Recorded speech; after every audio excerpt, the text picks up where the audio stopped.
Los frutos de la oración.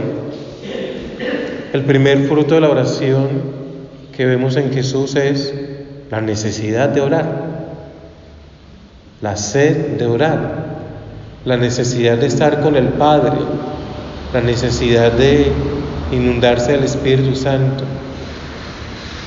El primer fruto de la oración es eso, degustar la oración, degustar y aprovechar al máximo el momento de encuentro con el Señor. La oración vemos acá en Jesucristo que es un descanso en su Padre, que es un hablar a su Padre, pero luego de orar al Padre, la oración siempre me lleva a algo muy concreto. Jesús llama a los discípulos, escogió 12 entre ellos, que los llamó apóstoles por nombre propio, por nombre propio. Ya Jesús, cuando bajó de la montaña, los llama con nombre propio. No es quien quiere venir, eso es al que quiera ser su discípulo. Níguese a sí mismo, tome su cruz y siga. Pero a los apóstoles los va llamando por su nombre y comienza la misión. Baja con ellos y ante un gran grupo de discípulos y muchedumbre, entonces el Señor comienza a predicar, comienza a sanar, comienza a bendecir. ¿Cómo queremos bendición, sanación, liberación cuando no queremos orar? De la oración es que viene todo. Del poder de la Eucaristía, del poder de cada uno de los sacramentos es que viene todo. De pasar largos ratos delante del Señor, porque al estar largos ratos delante del Señor es cuando el Espíritu Santo me va a inspirar a quién hablar, con quién interceder, a quién perdonar, a quién buscar, a todo. Es fruto de la oración, no es que uno sea muy bueno, no es que uno sea capaz, no. El que ora sabe muy bien hacia dónde va. Y los frutos de la oración son tan grandes que, como nos dice San Pablo en su carta primera a los Corintios, juzgaremos a los ángeles. El fruto de la oración es saber que estamos en Dios y los que somos de Dios debemos buscar consejo y juicio en medio de nosotros, no en un tribunal donde de Dios no quieren saber absolutamente nada. De igual manera, a nivel de salud, entonces muchas personas se exponen a manos de psicólogos, de psiquiatras que no tienen nada que ver con Dios. ¿Cuáles serán las consecuencias de eso? Que abandone lo poquito o mucho que sabe y que vive de Dios. Por eso el Señor nos invita en esta palabra a que es en la oración donde debe haber un tribunal de personas que, guiados por la palabra del Señor, orienten a otros, juzguen a otros, porque el juicio humano destruye totalmente, el juicio humano acaba totalmente. Entonces uno no puede estar demandando a todo el mundo. Hay personas que le fascina colocar demandas por todo y tristemente a los miembros de su familia.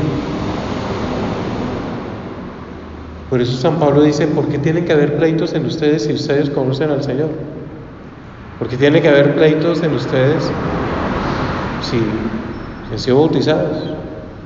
Y dice algo más: Viva mejor la injusticia.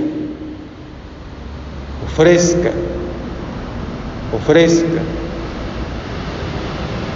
¿No estaría mejor dejarse robar?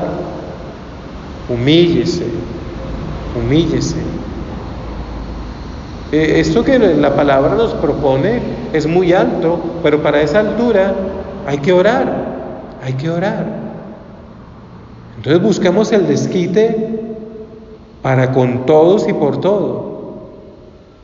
Y San Pablo nos está diciendo: deje que se lleven, deje que lo humillen, deje que al dejar eso, la otra persona va a entender qué es lo que usted le está dando. Bendiciones, oración, perdón. Porque vivir enemistados, agarrados, peleando los unos con los otros, Pablo dice, ¿no les da vergüenza? ¿No les da vergüenza buscar a alguien que no sea de Dios para que en la iglesia tenemos todo un código de derecho canónico que está regido ¿por qué? Por la misericordia de Dios, por la palabra del Señor. ¿Cuál es la ley de toda la iglesia? La evangelización y el bien de los hombres. Por eso San Pablo nos está diciendo: ladrones, ustedes han robado; injustos, ustedes han sido injustos. Pero entonces con el que lo hace con usted, ahí sí, acabarlo totalmente. Entonces, y saber cuál es nuestra conducta, hacia dónde vamos. Entonces aquí no es en el juicio, sino en el juzgado, y que cada uno de nosotros se vaya juzgando a sí mismo con mayor fuerza, y es saber que ningún malhechor, o sea, nadie que el que hace el mal, heredará el reino de Dios. Hacemos el mal con palabras, con obras, hacemos el mal con acciones, con pensamientos, hacemos el mal de cuántas maneras. ¿No saben que ningún malhechor heredará el reino de Dios? Y hace una lista de esos malhechores y ahí cabemos nosotros, o si no, nuestra conciencia nos lo dice muy bien. Inmorales, idólatras, adúlteros, lujuriosos, invertidos, ladrones, codiciosos, borrachos, difamadores, pues estafadores no heredarán el reino de Dios.